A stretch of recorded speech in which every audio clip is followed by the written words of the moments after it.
يؤتي الحكمة من يشاء.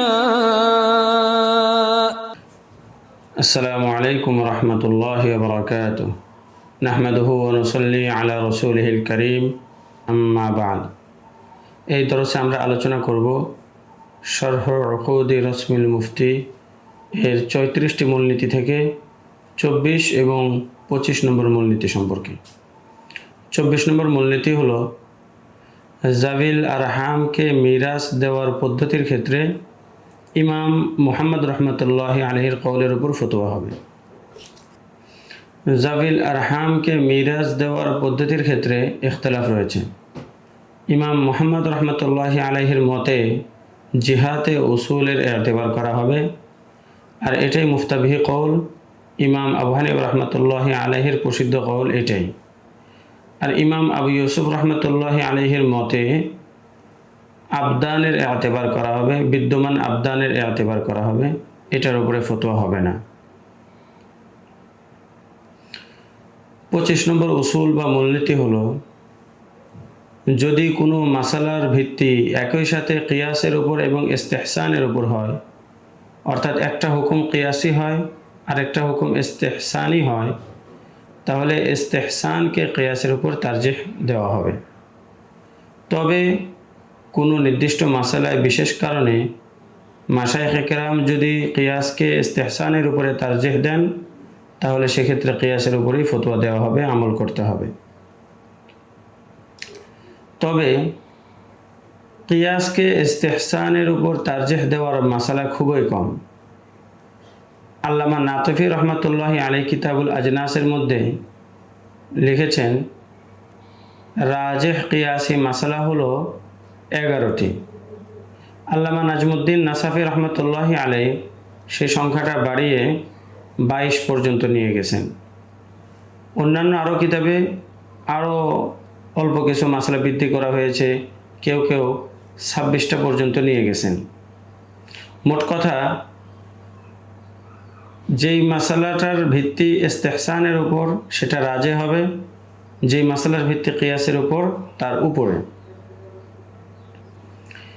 এখন কিয়াস এর উপর ইস্তেহসান রাজে হওয়ার মতলব কি, এই ব্যাপারে দুইটা মতামত রয়েছে। আল্লামা তাফতাজানি রহমতুল্লাহ আলাইহি বলেন, ইস্তেহসান কিয়াসের উপর রাজে হবে, এর অর্থ হলো এক্ষেত্রে শুধু কিয়াসের উপরেই আমল করতে হবে, এক্ষেত্রে শুধু ইস্তেহসানের উপরেই আমল করতে হবে, কিয়াসের উপর আমল করা জায়েজ নেই। 2 নম্বর, আল্লামা ফখরুল ইসলাম বাজদবি রহমতুল্লাহ আলাইহি বলেন, ইস্তেহসান রাজে হওয়ার মতলব ইস্তেহসান এর উপর আমল করা উত্তম, তবে কিয়াসের উপর আমল করাও জায়েজ আছে। এই দরসে আমরা 24 এবং 25 নম্বর মূলনীতি সম্পর্কে জানলাম। পরের দরসে আমরা 26 এবং 27 নম্বর মূলনীতি সম্পর্কে আলোচনা করব ইনশাআল্লাহ তাআলা। ইস্তেহসান এর উপর ফতোয়া হওয়ার উদাহরণ, একটা মাসলা হলো সিবায়ে তুয়ুর, অর্থাৎ যে সকল পাখি চিড়ে ফিরে খায় তার ঝুঁটা পাক নাকি না পাক। কিয়াসের তাকাজা হলো সিবায়ে তুয়ুরের ঝুঁটা না পাক, যেহেতু তার গোশত না পাক, এই কারণে তার ঝুঁটাটাও না পাক হবে। কিন্তু ইস্তেহসানের তাকাজা হলো সিবায়ে তুয়ুরের ঝুঁটা পাক তবে মাকরুহ, এবং এটার উপরেই ফতোয়া। কারণ কি? কারণ হলো পাখি যখন পানি পান করে তার লম্বা ঠোঁট, যেটা মূলত একটা হাড্ডি, সেটা দিয়ে পান করে, তো তার লোআব বা লালা সরাসরি পানির সাথে মিশ্রিত হয় না, এই কারণে পানিটা নাপাক হবে না। তবে যেহেতু তার ঠোঁটের সাথে সাধারণত নাপাকি লেগে থাকার সম্ভাবনা বেশি, এই কারণে মাকরুহ হবে।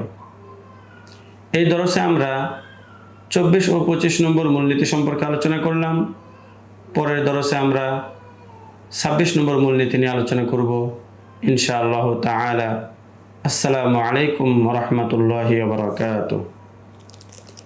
يشاء ومن يؤت الحكمة فقد أوتي خيرا كثيرا وما يذكر إلا أولو الألباب